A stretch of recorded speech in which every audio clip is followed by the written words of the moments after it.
Olá, seja bem-vindo! Você está na Fiskebox e eu sou o professor Carlos Mainartes. Nessa aula a gente vai resolver a prova 2016-2017 da Universidade Federal do Paraná. Só antes de começar, eu gostaria de pedir o seu like, ajuda o nosso canal. E também o seu like ajuda para que mais pessoas possam chegar ao Fiskebox e também poder estudar, certo? Então, conto com você e vamos lá, sem mais demora, vamos ver essa resolução de prova.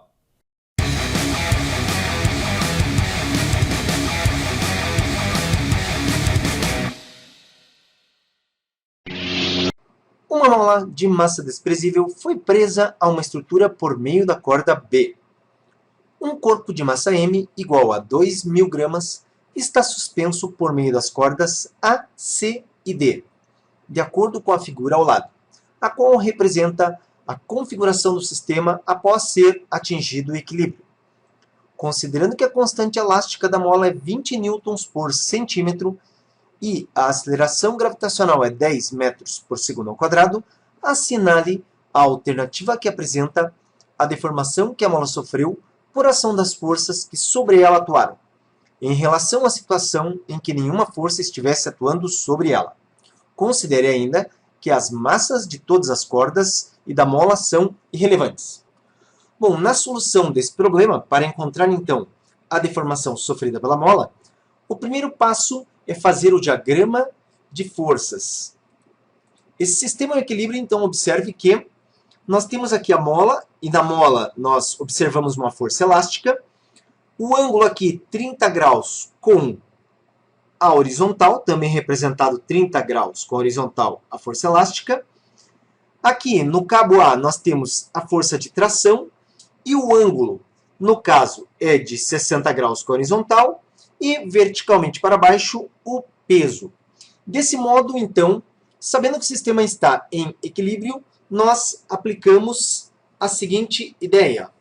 Como o sistema está em equilíbrio, a força que está para a esquerda, no caso a componente da força elástica que está para a esquerda, é igual à componente da tração que está para a direita.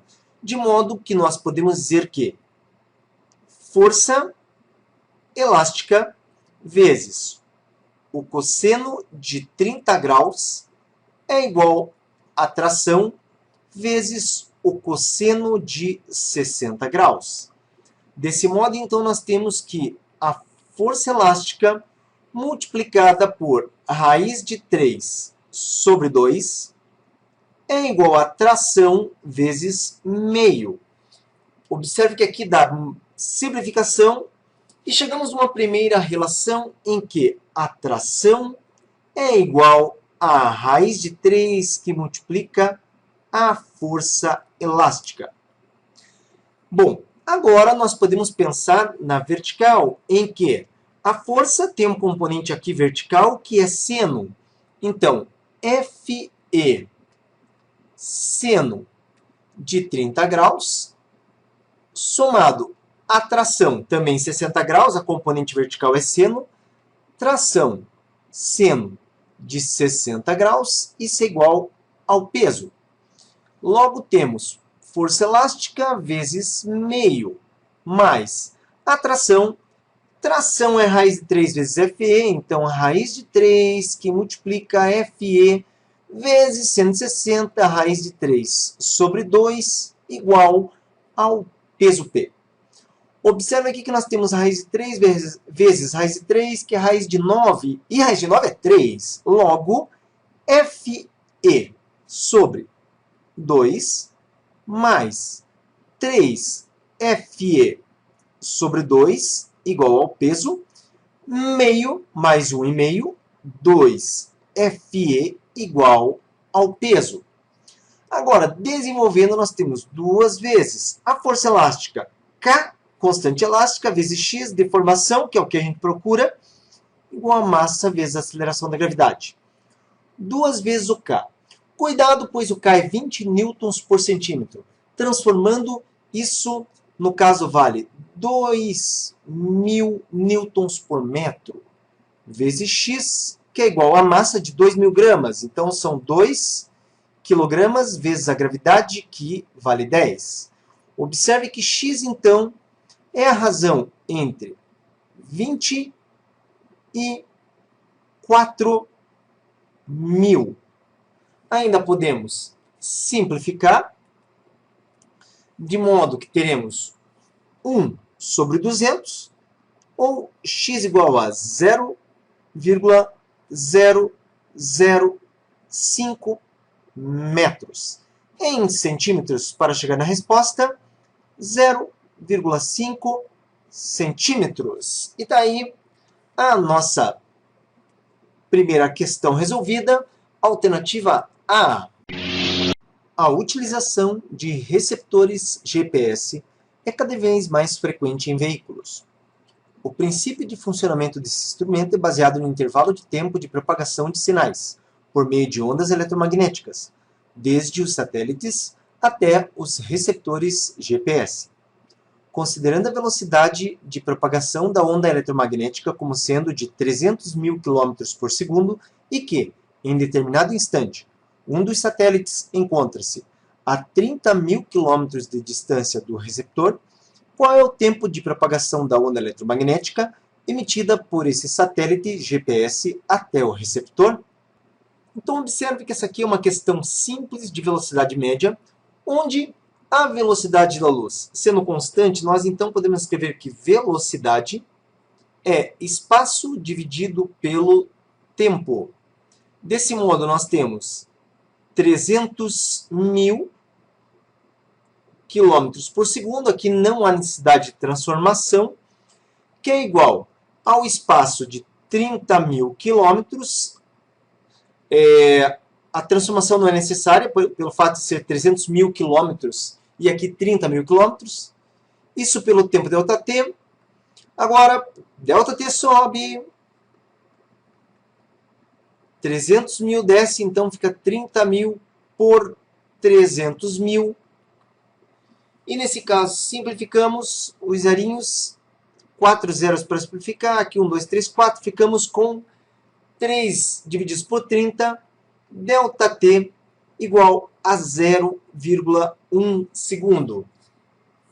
Então, questão tremendamente fácil, questão imperdível, essa da Universidade Federal, letra C no nosso gabarito.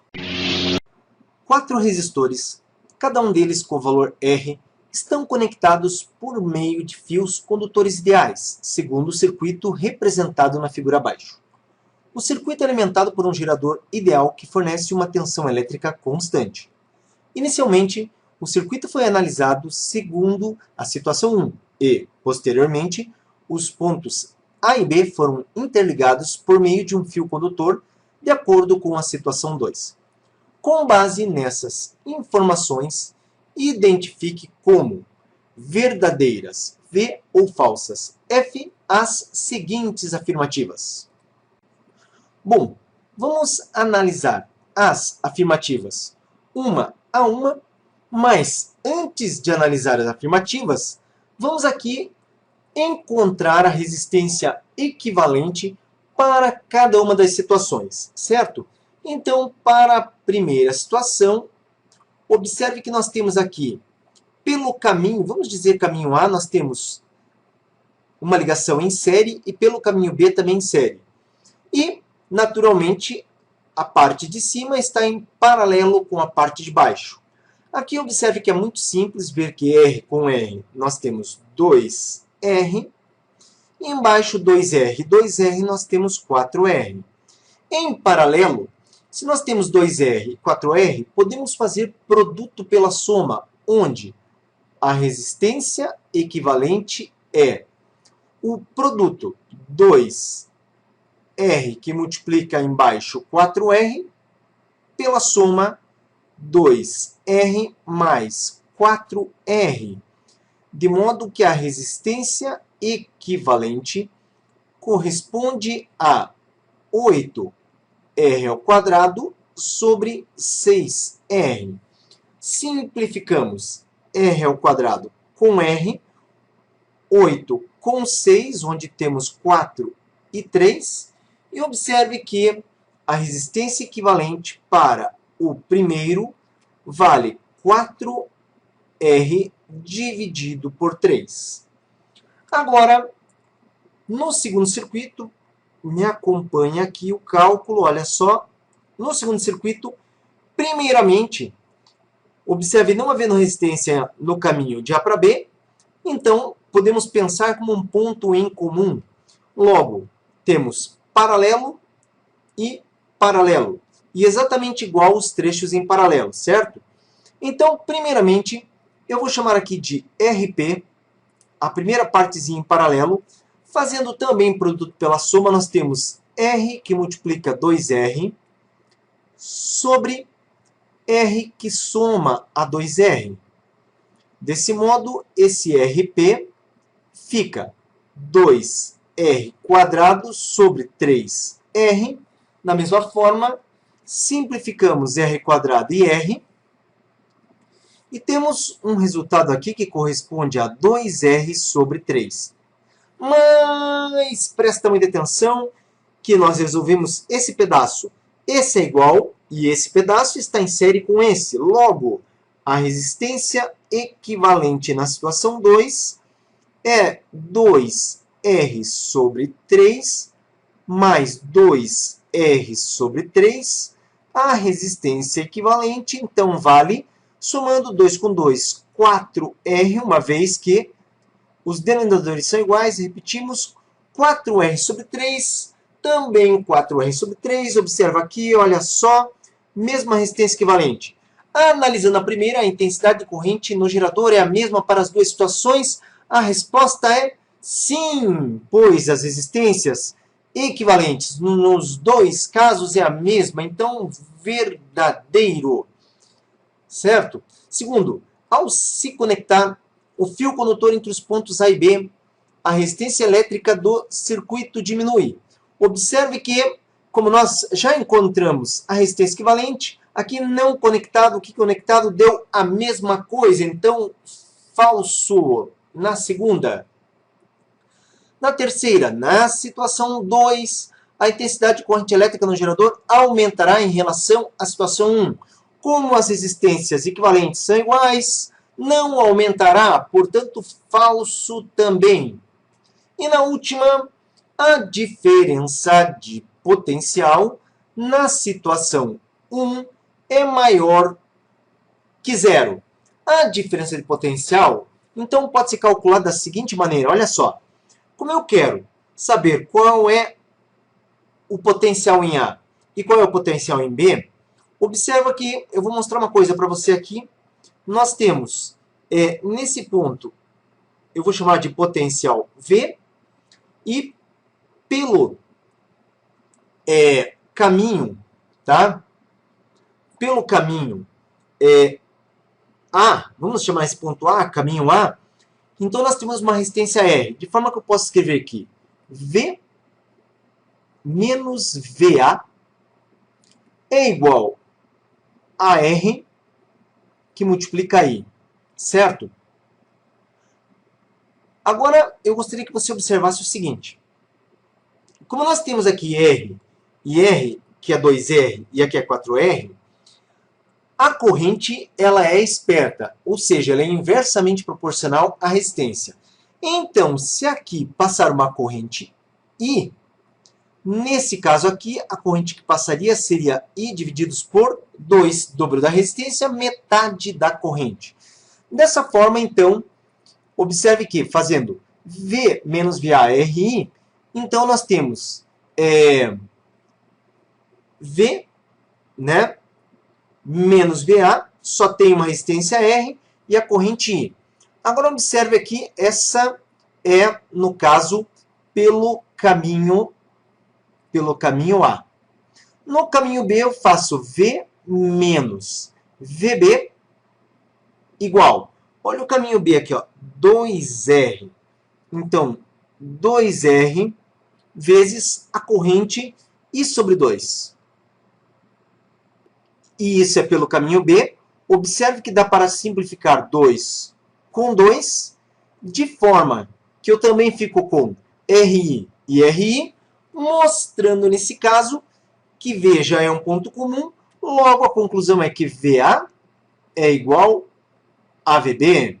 E se VA é igual a VB, então a diferença de potencial elétrico entre os pontos A e B é maior do que zero? Não. é igual a zero, portanto, falsa. E a alternativa correta aqui é a letra D. Uma minúscula bolha de ar sobe até a superfície de um lago. O volume dessa bolha, ao atingir a superfície do lago, corresponde a uma variação de 50% do seu volume em relação ao volume que tinha quando do início do movimento de subida. Considerando a pressão atmosférica como sendo de 10 a quinta Pascal e a aceleração gravitacional de 10 metros por segundo ao quadrado e a densidade da água de 1 grama por centímetro cúbico, assinale a alternativa que apresenta a distância percorrida pela bolha durante esse movimento, se não houve variação de temperatura significativa durante a subida da bolha. Nessa questão, podemos considerar a bolha de ar, então, por estudo dos gases. E como não há mudança significativa na temperatura, podemos dizer que a pressão inicial vezes o volume inicial é igual à pressão final multiplicado pelo volume final. Nesse caso, nós não conhecemos a pressão da onde a bolha sai, então P0 é incógnita, e o volume inicial é V0. Mas, como a bolha atinge a superfície, ela fica sujeita à pressão atmosférica de 10 a quinta. E o volume final é o volume inicial mais 50%, ou seja, 0,5% do volume inicial. Porque aqui nós temos que considerar um aumento de 50%, uma vez que pressão e volume são inversamente proporcionais. Então, eu tenho P0, que multiplica V0, que é igual a 10 a quinta vezes 1,5 do volume inicial. E observe que, simplificando, então, volume inicial com volume inicial, nós chegamos na pressão inicial, que corresponde a 1,5 vezes 10 a quinta Pascal. Agora, nós sabemos que a pressão inicial é igual à pressão atmosférica mais D vezes G vezes H. De modo que nós temos 1,5 10 à quinta igual à pressão atmosférica 10 à quinta, a densidade 1 grama por centímetro cúbico 10 à terceira, vezes a gravidade 10 vezes H. Desse modo, lançando 10 à quinta para o lado oposto, ficamos com 1,5 menos 1 vezes 10 à quinta, que é igual a 10 à quarta, que multiplica H. Observe aqui que podemos simplificar 10 à quarta com 10 à quinta, ficando apenas 10. E desse modo nós temos 1,5 menos 1, que é meio, que multiplica 10. A altura é de 5 metros. Letra C. O índice de refração absoluto de um meio gasoso homogêneo é 1,2. Um raio luminoso proveniente do meio gasoso incide na superfície de separação entre o meio gasoso e o meio líquido, também homogêneo, cujo índice de refração absoluto é 1,67, conforme mostrado na figura ao lado. Posteriormente a isso, uma lente com distância focal positiva, construída com material cujo índice de refração absoluto é 1,54, é colocada completamente imersa no meio líquido. Com base nessas informações, identifique como verdadeiras V ou falsas F as seguintes afirmativas. Bom, inicialmente, então, nós vamos analisar item por item. Logo, se a lente for colocada no meio gasoso, ela será denominada convergente. Esse item pode ser resolvido pela equação de Rayleigh, do fabricante de lentes, especificamente por essa parte aqui da equação, em que nós temos que a convergência, que é 1 sobre a distância focal, é N, índice de refração da lente, pelo índice de refração do meio menos 1. Observe que aqui o índice de refração da lente é 1,54, dividido pelo índice de refração do meio, que nesse caso é o ar, 1,02, menos 1, e isso aqui é um resultado maior do que zero. Consequentemente, sendo esse resultado maior do que zero, nós temos uma distância focal, então, positiva, e a lente é convergente, sendo, portanto, verdadeiro. Quando a lente foi colocada no meio líquido, a sua distância focal passou a ser negativa. Do mesmo modo, observe que essa conta agora, né? Vamos colocar aqui, ó, aqui foi no ar, agora essa conta no líquido passa a ser o N da lente, 1,54, dividido por 1,67. Observe que, como a gente subtrai esse resultado menos 1, nós temos que esse cálculo, então, menos 1, ele fica menor do que zero e, portanto, o resultado aqui é negativo, portanto, verdadeiro também. Terceiro, em qualquer um dos meios, a distância focal da lente não se altera. Observe pelo resultado que nós temos, no primeiro meio, uma distância focal positiva, no segundo resultado, uma distância focal negativa. Só pelo sinal, então, houve uma alteração da distância focal da lente, portanto, falso. E o raio luminoso, ao penetrar no meio líquido, afasta-se da normal. O meio líquido ele tem um índice de refração maior do que o meio gasoso. E quando um raio passa de um meio de índice de refração menor para o maior, ele tem que se aproximar da normal. Portanto, a alternativa falsa e a alternativa correta é a letra E.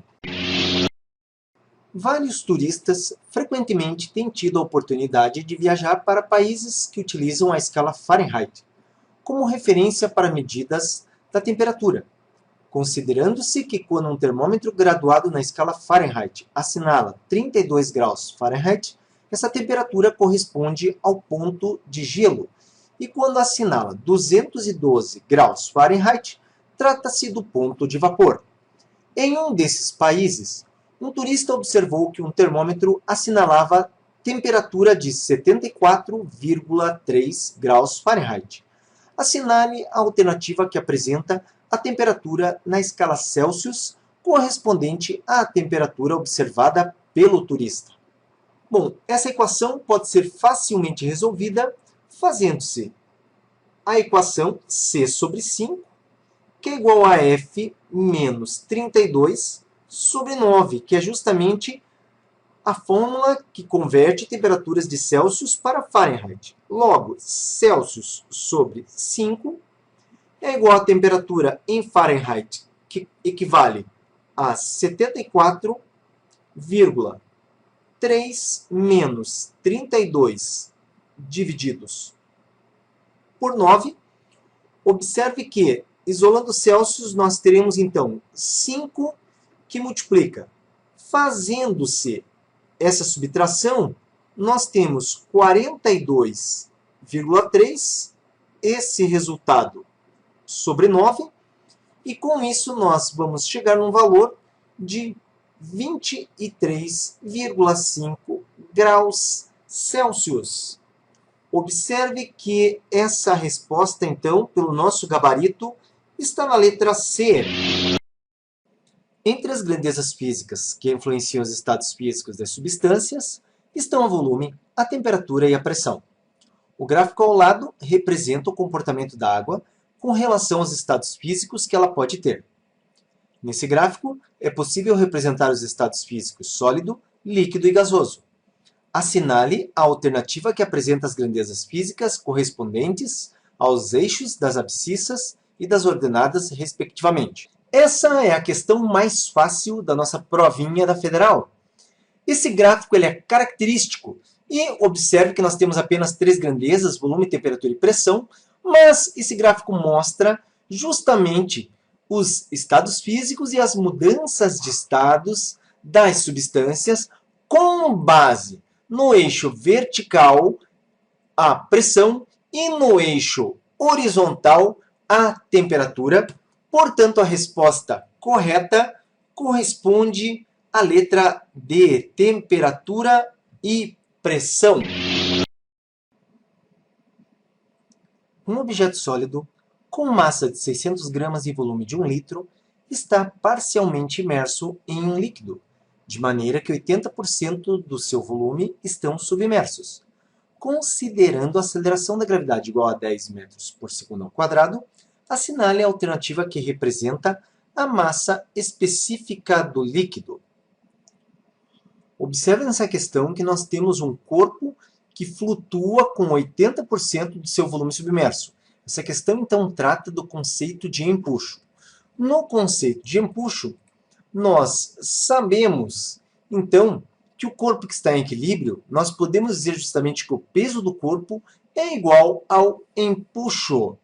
Então, desenvolvendo peso igual ao empuxo, o peso é a massa vezes a aceleração da gravidade e o empuxo é a densidade do líquido vezes a aceleração da gravidade vezes o volume submerso. Então, aqui podemos simplificar a aceleração da gravidade e desenvolvendo um pouquinho mais, então nós temos massa do corpo, densidade do líquido e o volume submerso é 80% do volume do corpo. Ou seja, em valores decimais, 80% é 0,8 do volume total desse corpo. Desse modo, observe que, retirando os dados do enunciado, a massa, 600 gramas em quilogramas, 0,6. A densidade é a nossa incógnita, que multiplica 0,8, e o volume é de 1 litro, que no sistema internacional corresponde a 10 elevado a menos 3 metros cúbicos. Então, não se esqueça, 1 litro é igual a 10 a menos 3 metros cúbicos. Dessa forma, a densidade do líquido corresponde a 0,6 dividido por 0,8 vezes 10 a menos 3. Logo, a densidade do líquido é, fazendo a divisão, chegamos a 750 quilogramas por metro cúbico. Ou seja, passando para a unidade da resposta, 0,75 gramas por centímetro cúbico. Então, está aqui dando um destaque a nossa resposta. E a alternativa correta é a letra B. Entre os vários trabalhos científicos desenvolvidos por Albert Einstein, destaca-se o efeito fotoelétrico, que lhe rendeu o Prêmio Nobel de Física de 1921. Sobre esse efeito, amplamente utilizado em nossos dias, é correto afirmar. Antes de ler as alternativas, vamos ver aqui o que seria esse efeito fotoelétrico. Então, aqui, o texto retirado do Wikipedia mesmo diz que o efeito fotoelétrico é a emissão de elétrons por um material geralmente metálico, quando exposto a uma radiação eletromagnética como a luz, de frequência suficientemente alta que depende do material. Ele pode ser observado quando a luz incide numa placa de metal, literalmente arrancando elétrons da placa. Então, se você observar aqui essa figura, nós temos a luz de uma determinada intensidade incidindo na placa, e isso faz com que elétrons sejam arrancados dessa placa. Isso é o efeito fotoelétrico. A equação matemática que trabalha com o efeito fotoelétrico diz que a energia cinética máxima das partículas que são arrancadas é dado por HF menos trabalho, onde o H é a constante de Planck. Observe aqui como a frequência da luz incidente é fundamental. Quanto maior a frequência, maior a energia e, portanto, mais energia cinética terá esse elétron arrancado, menos o que a gente chama aqui de função trabalho, que corresponde ao mínimo de energia necessária para se conseguir retirar esse elétron, certo? Agora vamos ver as alternativas apresentadas para localizar a correta e também ver os erros apresentados. A primeira está errada porque fala que a luz incide num material para torná-lo condutor. Então, isso faz dar errada. Na B, está errada porque diz que é o princípio de funcionamento das lâmpadas incandescentes. As lâmpadas incandescentes acendem porque os elétrons passam pelo filamento. Ali nós temos uma resistência elétrica e existe, portanto, a emissão de luminosidade. Na letra C, está dizendo que a carga elétrica do fóton é absorvida pelo metal. E o que ocorre justamente são elétrons arrancados do metal, de acordo com uma determinada frequência da luz incidente. O D também está errado, porque diz que aqui o fenômeno explica o fenômeno da faísca. E a faísca ocorre justamente quando uma carga elétrica salta, mas é porque ali a rigidez dielétrica do ar foi vencida. Portanto, na letra E, nós temos corresponde à ocorrência da emissão de elétrons quando a frequência da radiação luminosa incidente no metal for maior que um determinado valor, o qual depende do tipo de metal em que a luz incidiu, ou seja, efeito fotoelétrico, conforme é explicado nessa questão. A alternativa, então, correta aqui, letra E.